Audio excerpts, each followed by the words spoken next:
Bring me the tortoise, baby. That's all I'm in it for. Every Thursday morning, the tortoise makes it all worthwhile. All right, here it is. First sip. Good morning, everybody. Welcome to Proper Cup of Joe. I'm Joe. I don't have any snakes, and this is Adam, and he does, and I have a lot of questions. But that's what we do every Thursday morning at 7:30 Eastern. That's right. And 6:30 here in seasonably cool Minneapolis. Let me tell you, man, 66 degrees this morning. How nice is that, Joe? Oh, that's so nice. So nice. I'm looking at condensation on my window right now because it's so humid out. And because you make it 66 inside the house. I do. It's real cold. I like it real cold. All right, man. All right. So what's happening with you? What's going on? How was your week? Let's catch up. Hey, chat. Good to have everybody here. Yeah, look, the one thing I like lots of things about the show, but one thing I like about it, if you tune in live at 7:30 or 6:30, whatever your local time is, you're insane, and I love you for it. And I'm happy that the audience is here. Like, they deserve a little bit of special attention. Like, this is some dedication to come show up live. So I appreciate it. That's right. And not only do they just come and listen, but they interact. They're talking with each other. They're going back and forth. They start each other's day real nice. They get things going real nice. And I'm telling you, I know some of these people, most of them actually, and not all of them are East Coast folks. These aren't just like 7:30, they've been up a little bit, they're going. There's some 6:30 a.m. folks in the mix here too. So I appreciate it, guys. Thank you. Yeah, nutty. Very nutty, but wonderful. Yeah. I spent most of my week still getting out of that virus vertigo funk that I had, man. Yeah, what's happened? So you had an appointment, and what'd they tell you? Yeah, it's just vertigo. You'll be all right. Yeah, they're like, shake it off, rub some dirt in it, and go on. Now they you gotta rub some dirt in your vertigo. Yeah, that's really kind of what I felt like. They do these tests. So you got like, I'm not a doctor, but as I understand it, you got two main concerns with vertigo. Is it in your ear where there's fluids that are kind of moving around and things can disrupt that? Or is it in the vestibular nerve that goes to your brain? And your vestibular nerve controls your eye movements as well as your balance, but also, like, say, connects your brain. And if that's screwed up, you might not ever get your balance. Like, you got some real problems there. Oh, boy. So they run these tests, which they don't really tell you, but it basically consists of flinging you down backwards, turning your head 180 degrees very quickly, sitting you straight up, and then they stare into your eyes for like 30 seconds really close while holding your face. Yeah, so this is... That actually sounds like some medieval stuff. It really kind of was. But the good news is that the reason they stare into your eyes is to see if your nerve see if that exercise has screwed up your nerve that's throwing off your eyes. And they concluded that my nerve, that I was fine from that standpoint. So then the next thing that they figured was that it was probably a one thing leading to another, some virus going through me that's causing inflammation in my face and my head, putting pressure on my ears, my inner ears, which is the vestibular system rather than the nerve. And that also can have these little crystals that form in it that stop the fluid from moving freely or something. And so then you don't know where your equilibrium is. And that's what they think had happened. So they gave me, basically on the virus part of it, the body aches and the fatigue, they're like, dude, just buckle up and get through it. Like, there's nothing we can do about that. They gave me. What did I tell you? That is what you said, Joe. Dr. Joe was in the house, man. You did say that. The other part that they gave me was some steroids to strengthen, I don't know, something in my face, and then some really super antihistamine to try and get my ears to drain. So the vertigo has been 2 days clear, but I did have it as recently as Tuesday. So I'm still kind of the fatigue is just about done, and the headaches are done. So I'm almost there. I think today might be the day. Tomorrow might be the day. Somewhere in there, I'm going to declare. Well, I declared it was over already, but it'll actually be over in another day or so, I think. Okay. You declared it was over already. To whom? Your family? No, to myself. Tuesday morning, I was like, you know what? Well, here's the thing. Like, I made a test. I just said, self, here's what I declare. Declare it to myself that I am done with this virus.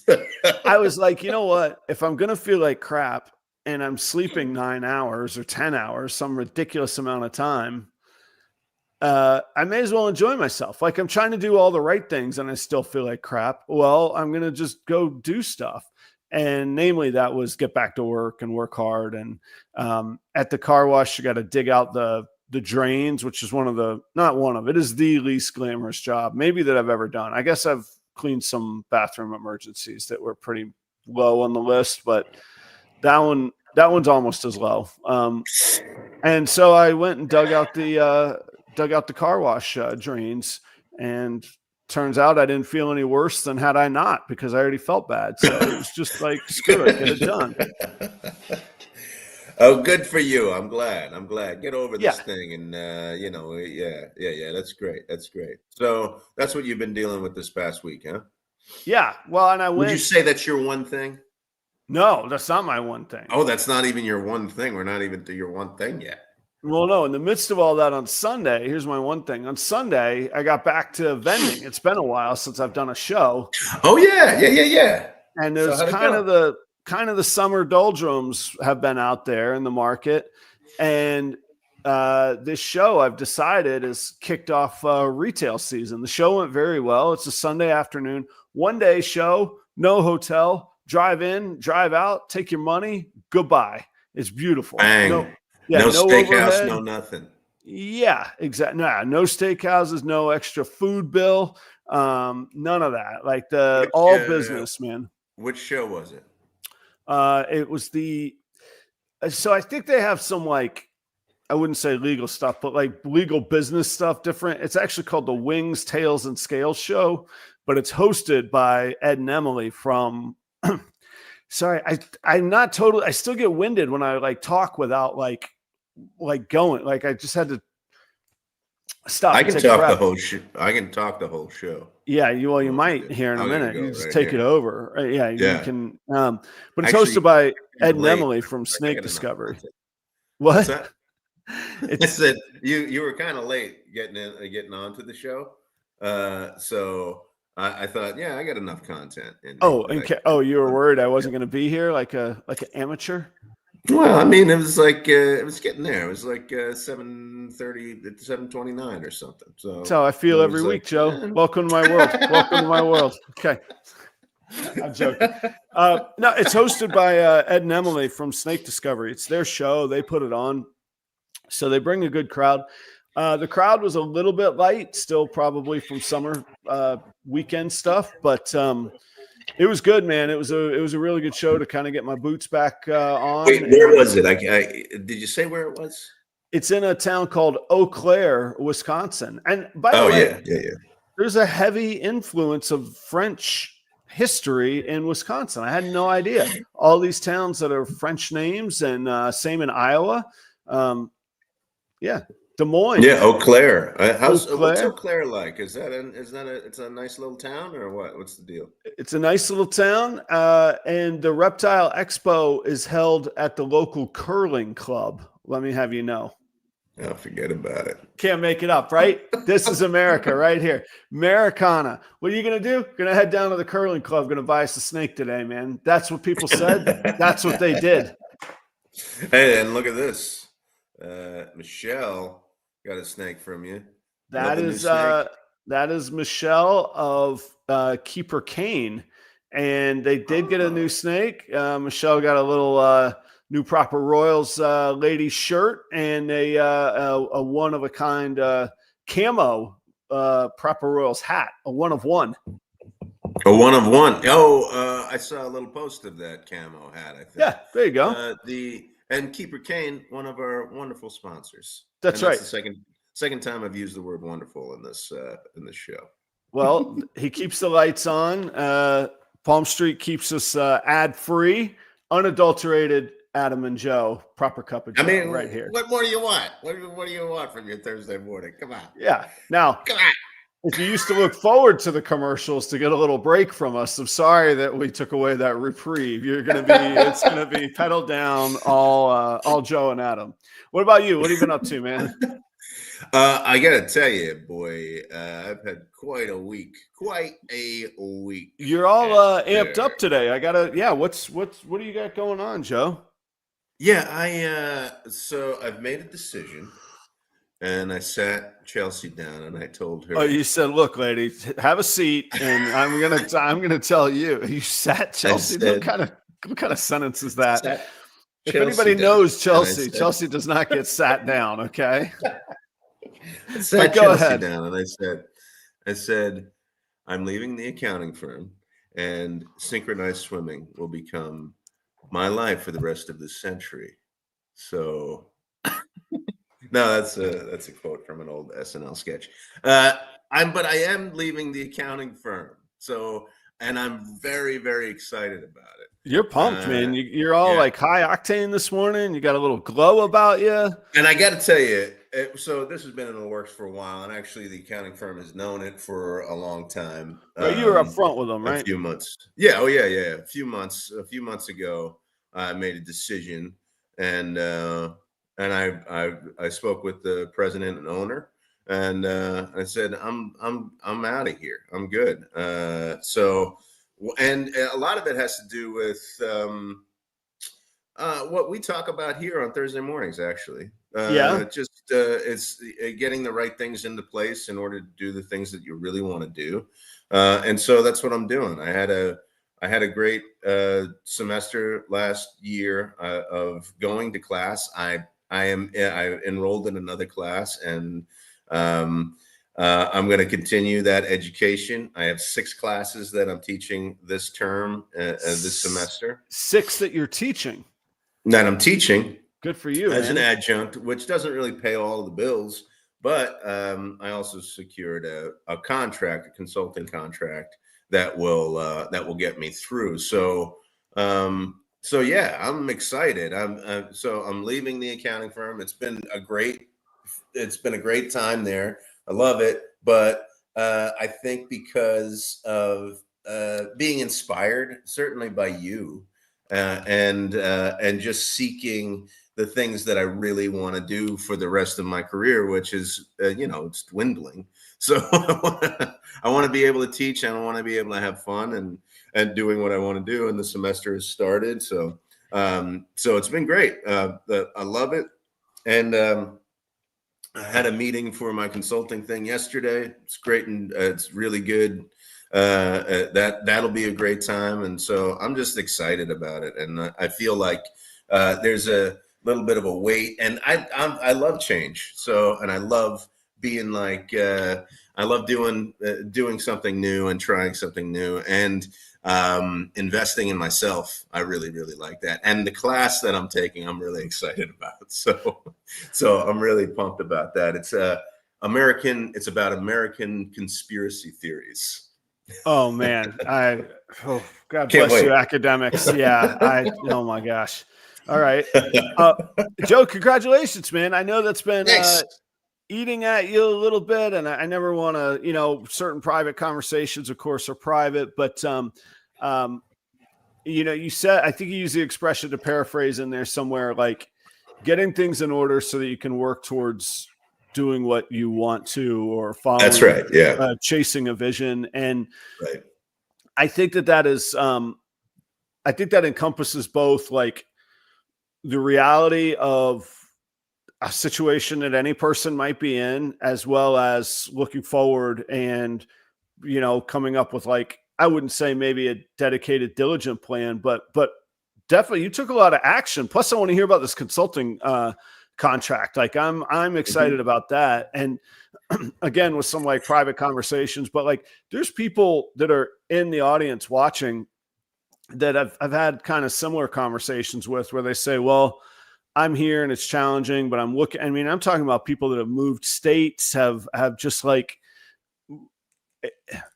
it's cool to see because nobody ever wants to like root for somebody to be stuck. And like, what a nice problem. Oh, we're stuck in a job that pays, right? Like Right. what percentage of the world would be like, that's the best thing ever? I get that. But that aside, how nice is it to chase opportunity and look at that and bet on yourself? Like that's cool too, man. It takes guts to make that move. And then what did Chelsea say? What was her thoughts on this? Chelsea's incredible. She's always great. She's like, yeah, I completely trust you. If you know what you're doing, I completely trust you. Which I don't know if that's smart, Right? but That's that's why we do the show at 7:30 in the morning. So there's no chance that she sees it, right?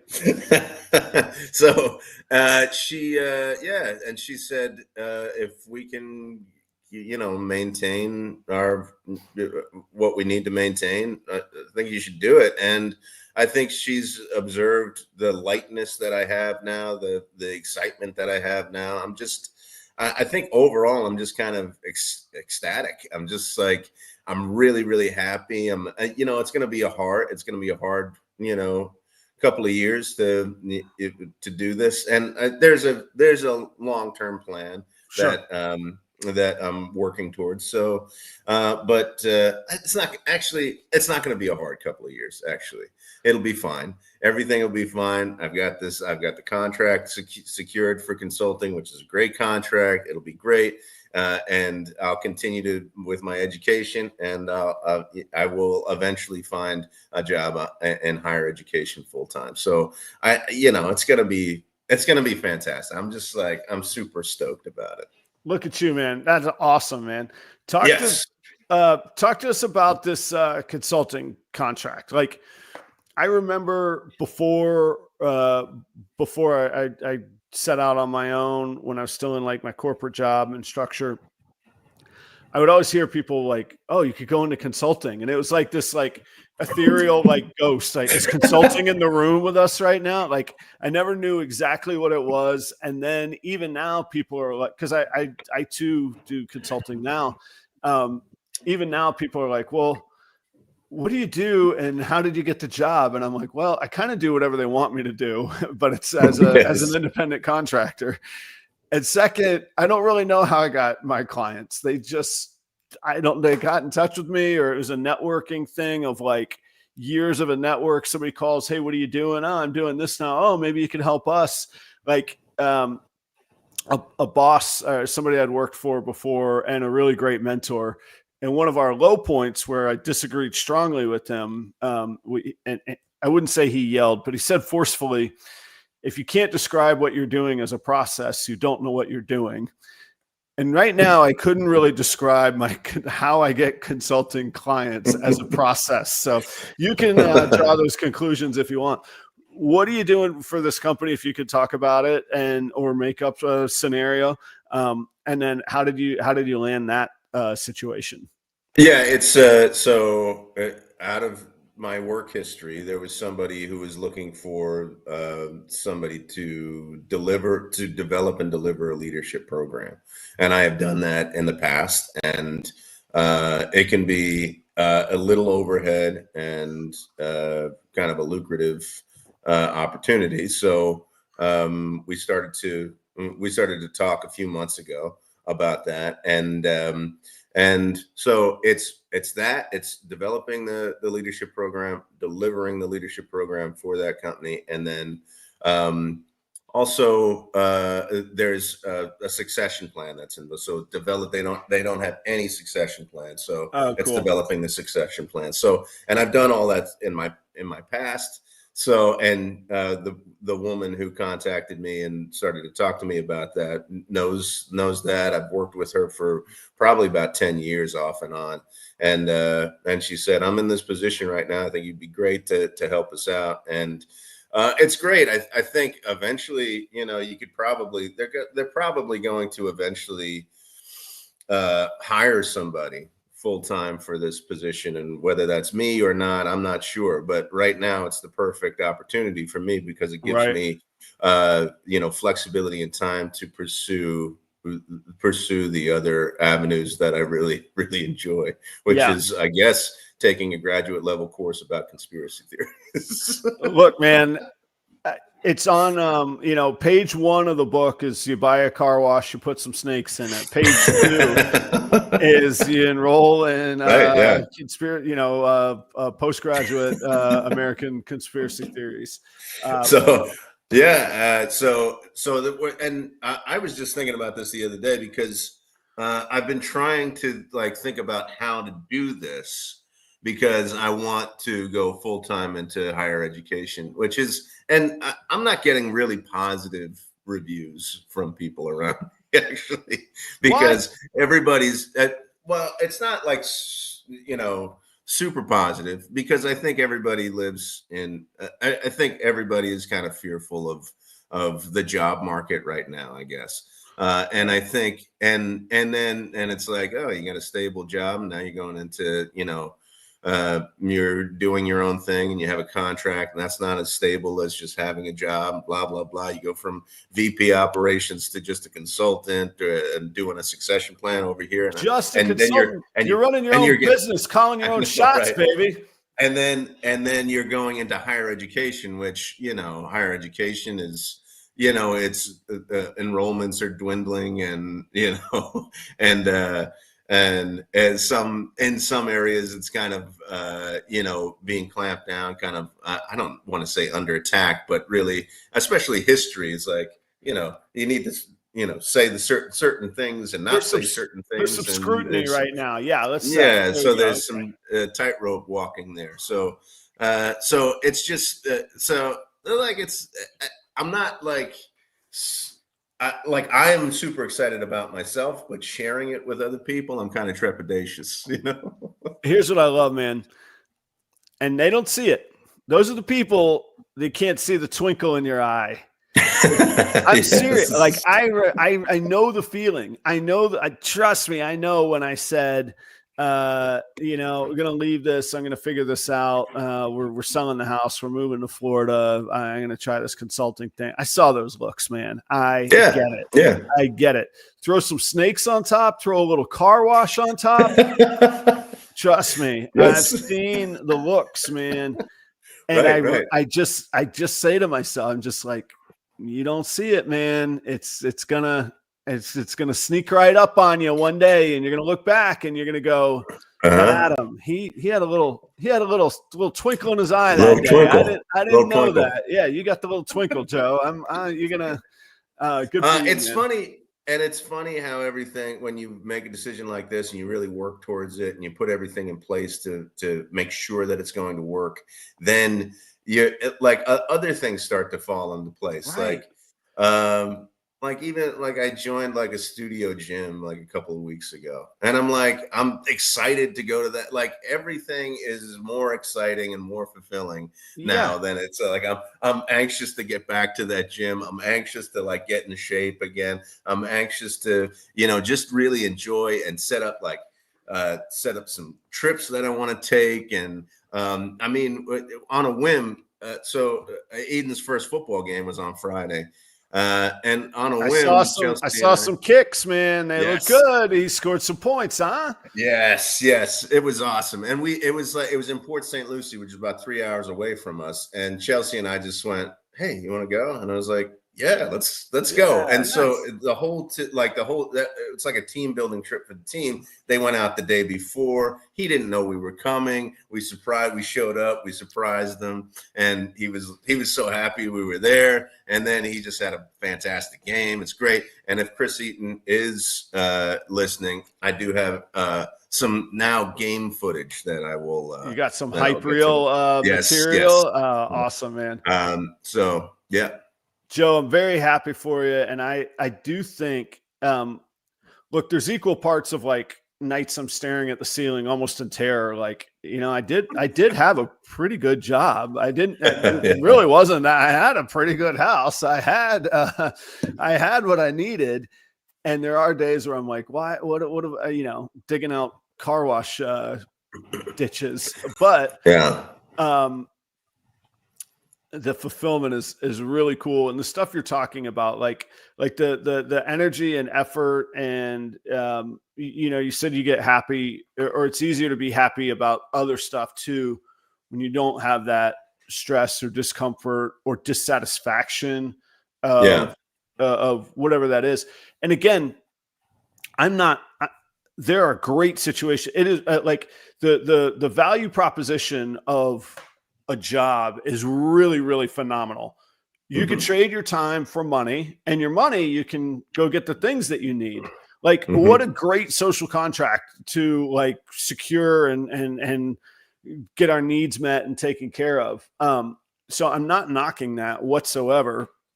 And there's lots of good evidence to say, like I said, I had things pretty good. Maybe there wasn't a need to go flipping that cart, but I do like the fulfillment that you're talking about. And I think all the stuff that we worry about, like there's other accounting firms, there's damn sure other restaurants, there's still going to be golf clubs. I do have some concerns that the service industry as a whole will go away, but I don't think that's going to be in my lifetime yet. So like if it fails, I'll go do the other. I'll figure it out. I'll do the other stuff. I'll make exactly. it. Yes. There's going to be stuff for you. So man, I'm pumped for you. I'm excited. Yeah. I'm excited too. Everything is just, it feels good right now. It feels good. We'll talk in a few months and we'll see how it is then, but it feels great now. And I think it's gonna, I think especially it's just gonna, I'll have, it's funny. Like I missed this feeling. I had this feeling, once before of my time is my own. My money is my own. The money I make is my own. And I didn't realize how much I missed that. And so it's great to get back and have more control and independence and be able to go, my time is, any money that I make is coming to me. And my time is, I can manage my time in such a way where I can work at night, I can work during the day, I can, and get the jobs done that I really like to do, instead of, every once in a while, 2-3 times a week, getting up and going, what do I have to deal with today? Yeah. And it's starting to get like that. You're going to be in the land of some sweet tax deductions too, my man. Time to get creative, baby. Yes. Oh, and I got a letter from the IRS the other day. Boy. Did you? Yes. What happened? What did it say? Oh, it was it's from my return from a couple of years ago, and it was about health insurance, and it's not a big deal. But I just thought it was interesting. I just thought it was funny that I work in an accounting firm, we handle returns, and I get a letter from the IRS. But you can't escape it. You can't escape the IRS. Well, maybe you can. I don't know. No, don't escape it. Do the right thing, bro. Like you could be a little creative, but do the right thing, man. You can't escape that.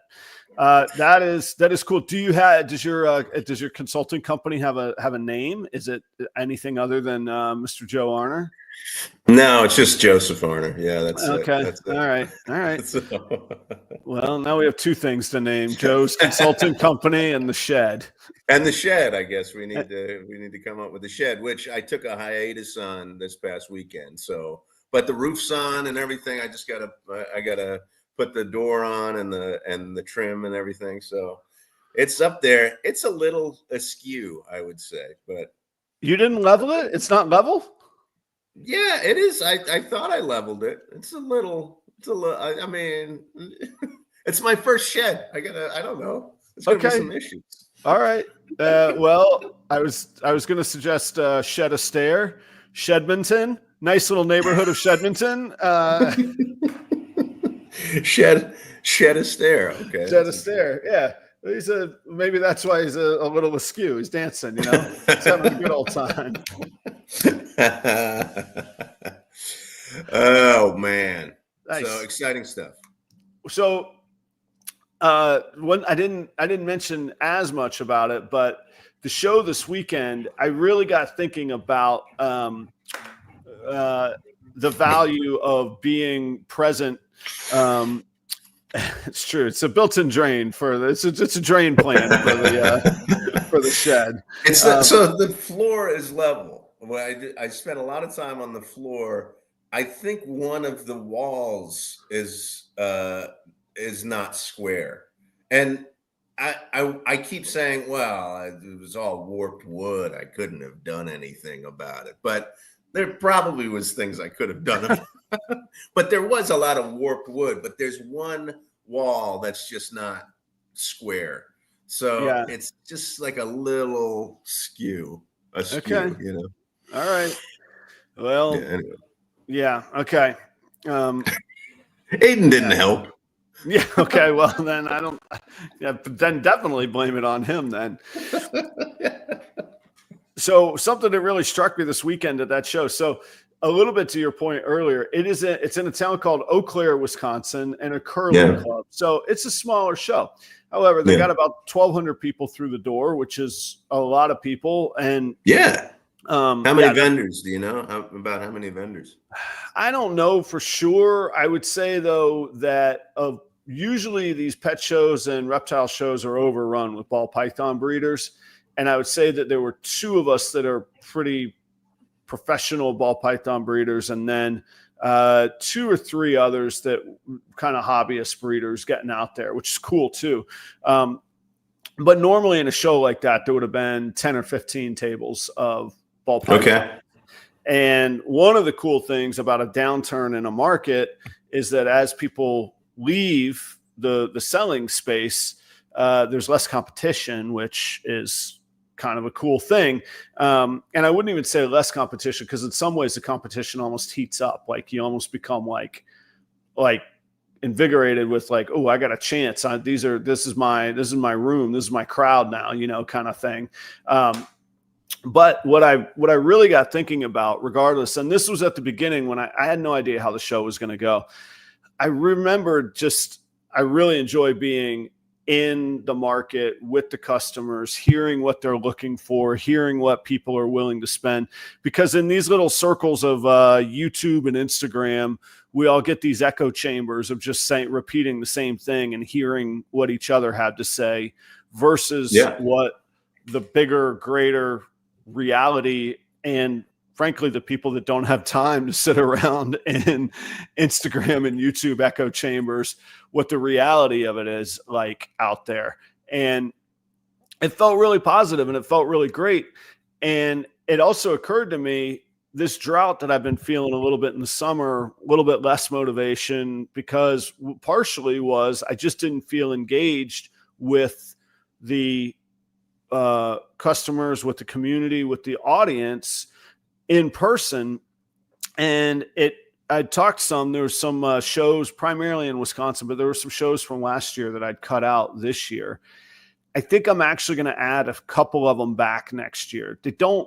Even if they don't make money the day of, just being present in the marketplace really made a difference. And I think that those people call when they do have money. Hey, I saw you vending. It might be weeks later. It might be months later. But they're like, hey, you're not that far. And this show I'm talking about adding particularly is about an hour and a half away. So very feasible to meet a customer halfway. There's actually a metropolitan area called Rochester that is halfway in between me and this other place to vend.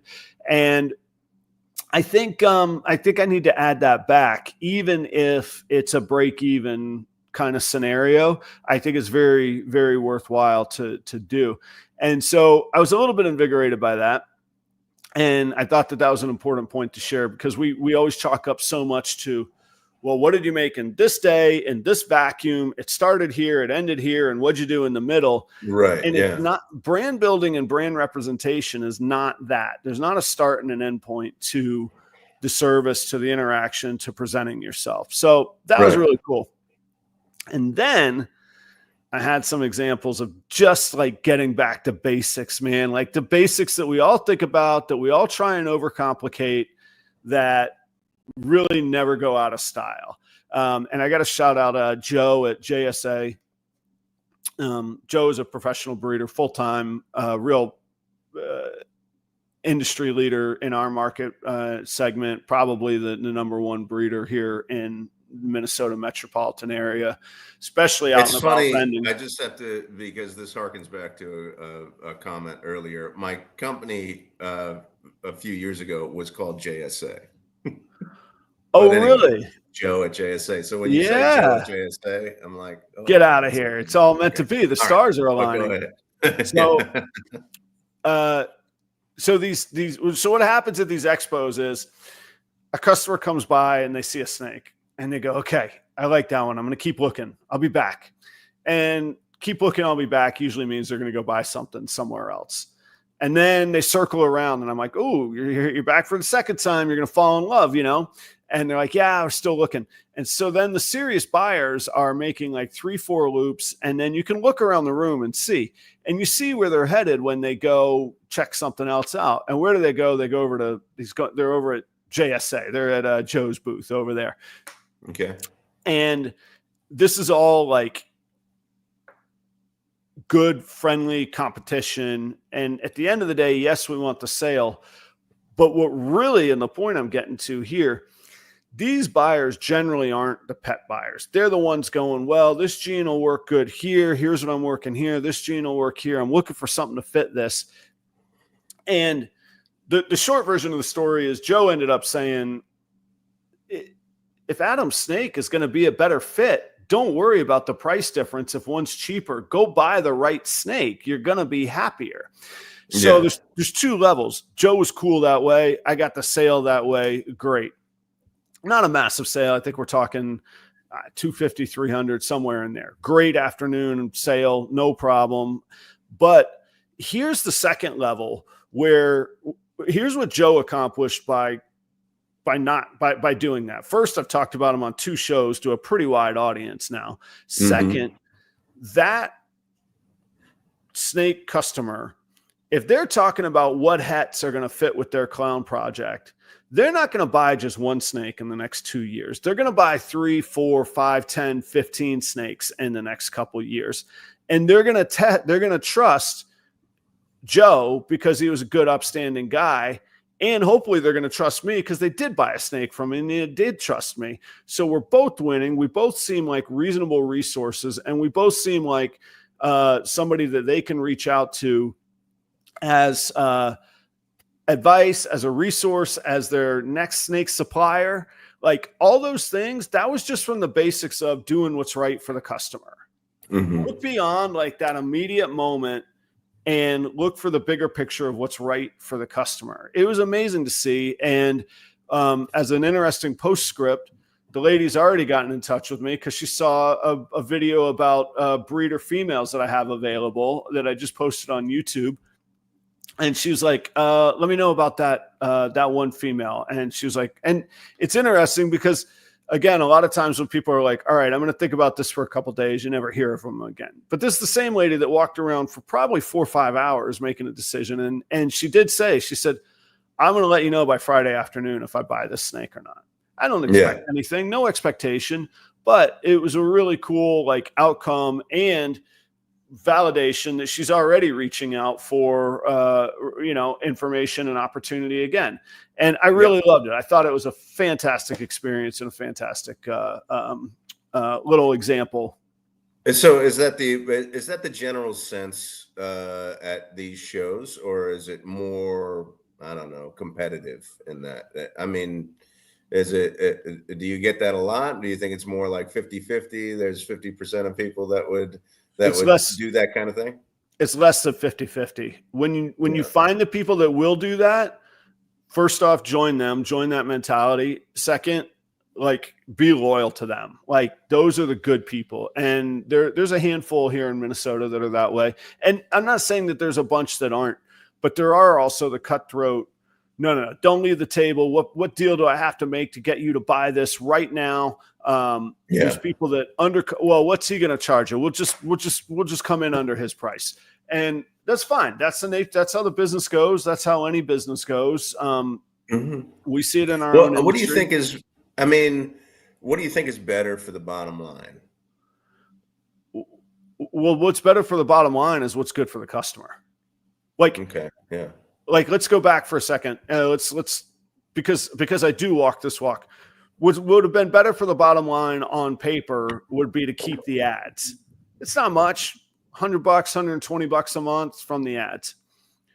But if it's a better viewing experience and viewers stay more engaged, is that better for the bottom line over time? You get better engagement. It's a better product, better viewers, more eyes. Okay, maybe we make it up in advertising. Maybe we make it up in the tip jar. Maybe somebody buys a snake because they're a new subscriber that wouldn't have normally subscribed because they have to sit through commercials endlessly. So the immediate bottom line is not necessarily man, I heard a great quote from, of all people, Denzel Washington on an ESPN sports show. He's yelling into the camera, not all money is good money. You don't need to take every penny right now. And as desperate as we all seem and feel, and we all feel that urge, look at the bigger picture and we know ball python breeders. There is a bigger picture. If you get a person to buy 3 snakes, or once they buy their 3rd snake, man, it's off to the races. Justin from Pressure Pythons is in the audience. I remember the first time I met Justin. He's at a show in Jacksonville. He, his wife, their friend, they're walking around 15 different tables. I'll be back. I'll see you soon. I'll check this out. And then I see him leaving the expo. I'm like, oh man, I didn't get the sale. The next day he calls me. Hey, you still got that one on your table? Yeah. Hey, it was great to meet you. We really enjoyed meeting you. We want to buy this snake. Okay. I come over. I think I brought 2 or 3 more snakes with me and he bought them. And then here we are, 2 years later, still buddies. He's probably got more snakes than I do. Look at this. You say the name Joe, bam, he shows up. He's like, look at that. It's right there, man. Like the long-term bottom line is way, way more important than, and I get it. Look, if it's a $10,000 snake, maybe that's a game-changing, I wouldn't say life-changing, but that's a big deal. For $250, like that's like really great advertising and brand building for yourself, to build trust that somebody was like, they really did the right thing for me. Yeah. So let me ask you this: are there people, like if there was a if you're talking to a customer and there's a certain kind of snake that they're looking for, you don't have it, but you know that there is another vendor that has it, but you also know some negative things about that vendor. Yeah. What do you do? What do you Sure. do? Is it so in that moment for the customer, one of the what's best for the customer is to go and get that snake, but then they're entering into a relationship with a vendor that you kind of like, I don't know about this. So that's an interesting scenario because it does happen, and there are I figured, unsavory characters in our industry. I just saw a post from Palm Street that they threw somebody off Palm Street because of their unethical and unsafe behavior towards animals. That's a scenario where generally I probably keep my mouth shut.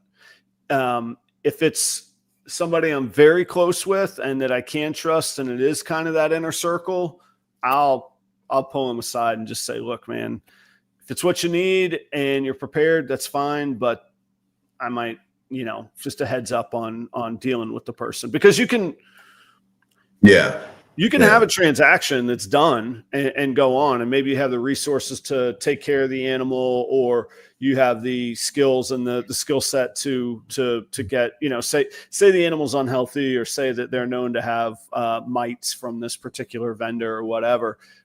Okay, well, if you want to take that on and you know about it, that's on you.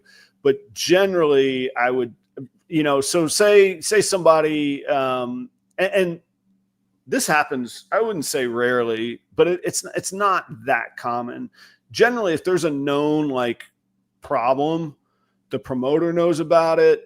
We've all, every upstanding vendor that comes in has probably pulled the promoter aside and gone, hey, that's an issue. And there are times where I've been like, I'm not here to make demands of who vends here, but I got to be placed somewhere else. I can't be next to these folks. And you can stick me in the back corner. You could stick me in the back parking lot. I don't have any leverage with the promoter other than I need to not be right here kind of deal.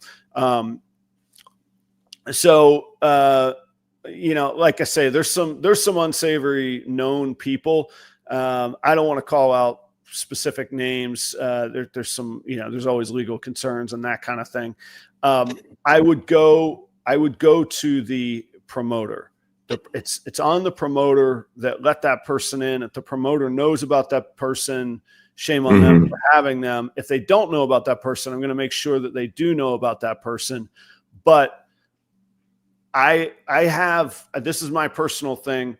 I have a big problem with sort of the gatekeeper mentality.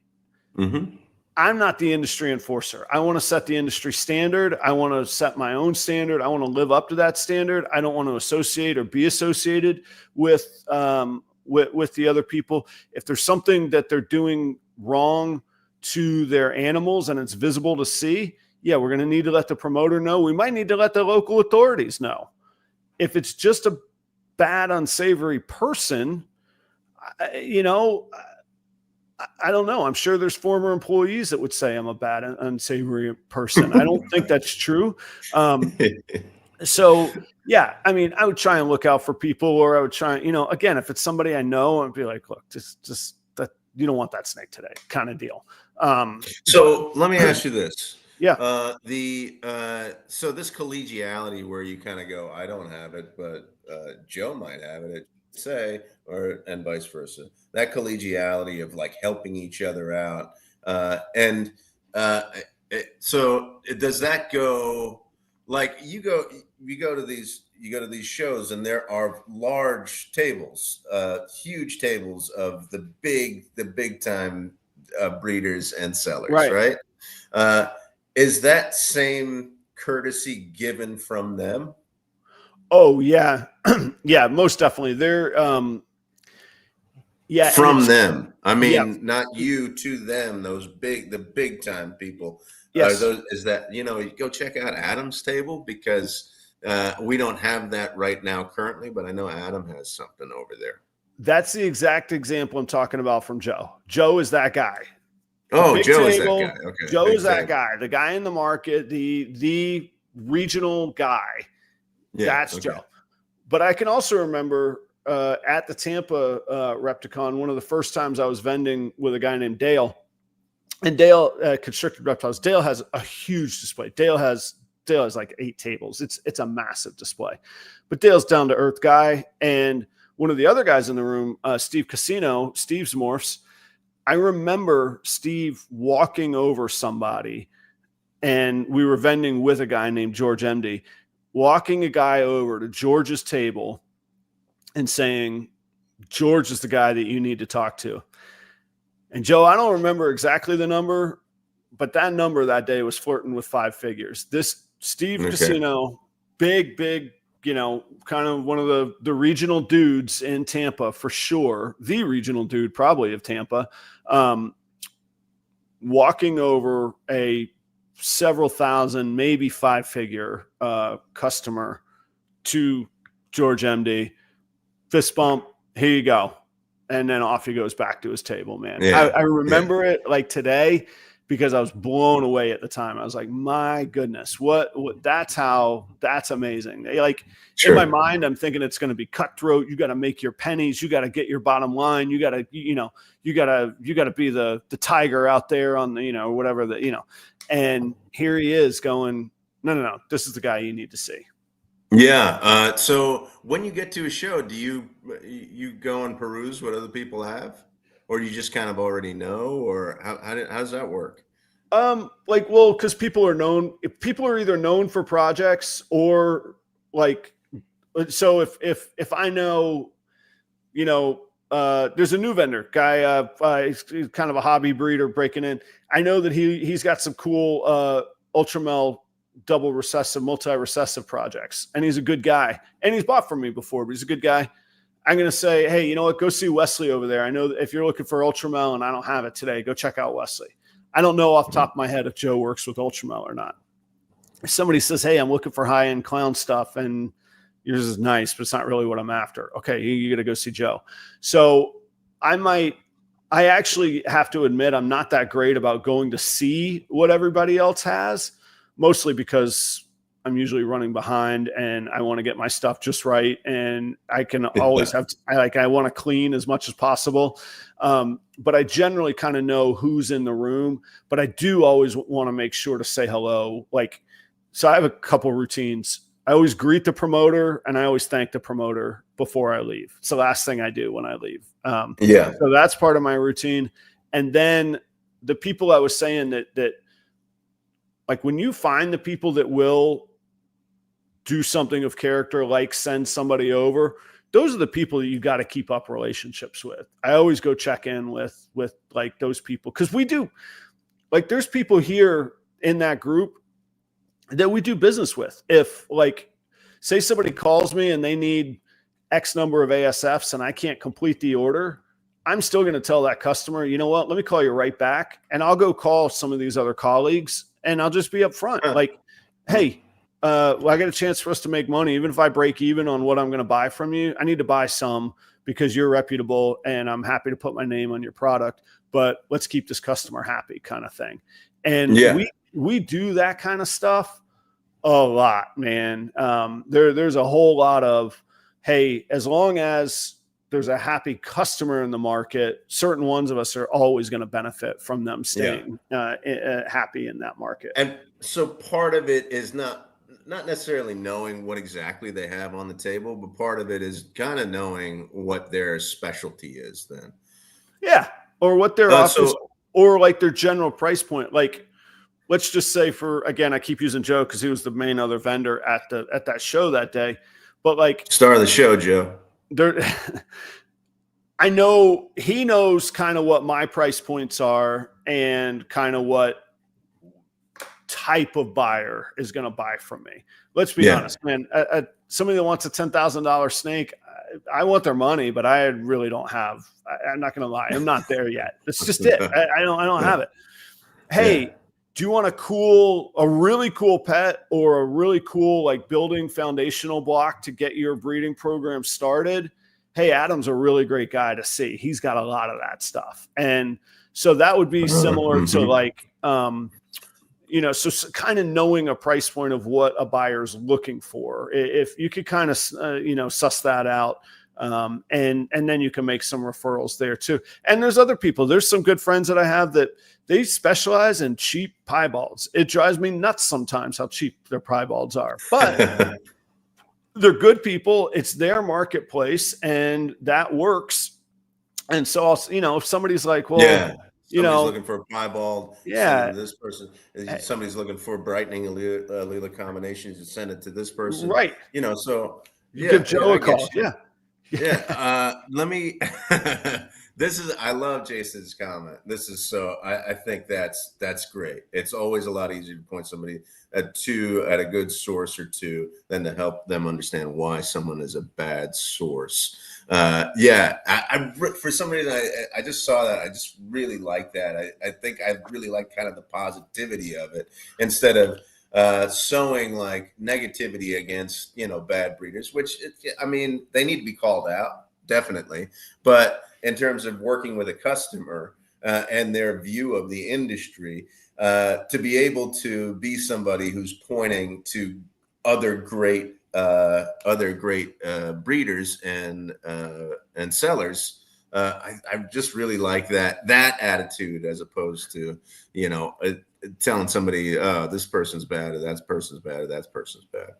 Yeah. And to Jason's point, it's usually shades of gray. Sure, there's one guy that is absolutely a horrific person in the industry. Of course, we're going to revolt. I guarantee you that guy walks into a show where he's vending. I guarantee you so many people either say, I'm out of here, I'm not coming back, get him out of here kind of deal. There's Facebook, Instagram posts about it, all of that. But most people aren't that guy. So then there's kind of the shades of, well, this person really treats the customer right or looks out for the community. And then there's this person that's really selfish, all about them, never shuts up, never says hello, never does business with the other breeders around. Okay, you want to be on an island? Go be on an island. I'm not gonna add to the island. Yeah. But your name's not coming out of my mouth if somebody needs to, if the topic comes up. So I'm thinking about this kind of Seinfeldian Curb Your Enthusiasm type. Perfect. Of thing. That's how we need to sort these things out. Yeah. So okay, just a scenario. I'll just pick Joe as an example of this. Okay, you're at the Eau Claire show. Sure. You have somebody come over to your table. Yeah. And you say, I don't have that right now, but Joe over there does. And then they go over to Joe's table. They buy a bunch of snakes or a snake. So it's a good haul for Joe, right? And then you guys meet afterwards. And Joe goes, man, I had a great day. I sold to this one person and sold this and this and this to this one person. And it's your referral. How do you go, hey, that was my guy, I sent it over to you? Like, do you Of course. Absolutely. Absolutely. How do you think I found out that Joe sent the person to me? He let me know. That's right. But like there's the show behind the show, as I like to refer to it. Like, we're all entertaining each other. We're like kids in the classroom firing spitballs at each other behind the teacher's back. Like, I don't know, somebody who's looking for frozen rats in the place. Hey, go see Joe. He's got the frozen rats. Tell him Adam sent you. You're going to get 30% off. Okay. Yeah. And you do that stuff to each other all day long. You can do what Chris does, which he walks them over to the table so that person knows that, it comes off as kind of like, I'm for the customer, I'll take you over there. But it's also showing the other vendor, I'm bringing you this customer. Well, there's that. There's also these shows. You've been to Daytona, Joe. They could be overwhelming. The person might not make it to that other customer because they get distracted along the way. Yeah. Right. And so there's a couple all of these can be true at once. You want your buddy to know that you did them a solid. If somebody's going to get the sale and it's not you, you want your buddy to get it because, maybe there'll be a little handshake in the future kind of deal that you get some help with. Yeah. So you don't want the person to get lost along the way. And I was going to say third, but maybe most importantly, that person feels like a king. Wow, these two breeders are working with me. Look at this concierge service, you're putting them over the top kind of thing. Yes. Yeah. And that's the bottom line. Yeah. It should be. Adam Shira said so. Hey, look, that's right. We've spoken. It's almost 8:30 Eastern time. Unbelievable. I didn't think this was going to be the theme of the show, but really, like, that overall thing, like, this evolved really organically today. Like, find your tribe. This is the whole, like, rising tide lifts all ships. Like, this whole conversation is not, vehemently or violently protect your bottom line. Do what's best for your brand, do what's best for the customer, and give yourself a little bit of time, and good things are going to swirl around. Good opportunities are going to come along. Just from that show, I don't know if anything will come of it or not, but some good conversations happened where we said we might need to do some business on that project. Like, that's really cool. I think it is smart for you to go to this hour and a half away just to have a presence there. Just to be there, because really smart. Yeah. Yeah. And I think as I look at it, because there's sort of a divergence of show styles. There's these big, massive 3-day things, and they're national and they're great and they get a ton of people. But they're very, very expensive, man. It's 3 nights of a hotel. You're traveling for 5 days. You're competing with the scene kind of deal. And then there's these other opportunities where you can really connect with people. You can really build your identity in a region and become kind of your own regional icon. and there's no hotel overhead. I need to maximize that a little bit more and get over the idea of this afternoon I really didn't make much, or I only broke even. Look bigger. Anytime I feel that way, I need to fire the replay of this show back up. Yeah, definitely. Troy, that's a great point, man. That's the attractive point, man. Yeah. Yep. But it's covering up our sponsors who we should mention. We've mentioned Keeper Kane. Yeah, you got to check out Keeper Kane's YouTube channel. Always family friendly. The guy's dealing with ball pythons, some big snakes, tarantulas, aquatics as well. He's a good dude, and actually, he just got a snake, a shirt, and a hat from me this week. So talk about community. I always want to make sure I say this about the advertisers. These are companies supporting our industry. They're supporting us. This is the support. So it's why I am passionate about it, but I like these relationships last. I don't know if you noticed, like these logos don't change. They're here. The support is real. It goes on. So check out Husbandry Pro for all of your organizational needs. Generational tracking, understanding multi-generations of your animals. You could do feeding schedules on there. I'm actually going through an inventory and writing my breeding plans for the upcoming fall season right now. All of those tools are managed in Husbandry Pro and digitally stored and secured. Last but not least, forever I've been using Cold Blooded Cafe. They're the best, cleanest. It's great. I know Joe laughs at me every time. You open that bag up, it's a nice clean smell when you open it up. Clean, fresh rodents, my friends. Right now, and it doesn't expire. You can use Proper 11 as many times as you want. You're going to get free shipping on orders over $200, which is percentage-wise actually pretty high because it doesn't take too much to get to $200. And I think that's like a $35 value on shipping, but it's at least that. So go check them out. Fill up your freezers, guys. Come on. So, that's the time, man. You got to do it. Desiree and the team are great. And I'm lucky, just by total coincidence, they vend right across the aisle from me there in Tinley. So take care of these folks. Again, commercial-free viewing because it's right for the customer, Joe, and it helps our community. That's the way you do it. That's the way you do it, man. Hey, everybody, have a great week. We had a blast as always on Thursday mornings, getting our day going. Thanks for the chat. It was very active today. Love all the comments. Good stuff. Thanks, Adam. Congratulations on your moves, Joe. May the wind be at your back. And man, I can't wait to see what the future holds. Now we got something to talk about for the next 2 years on this show, huh? Right. All right, everybody. Have a great week. See you guys.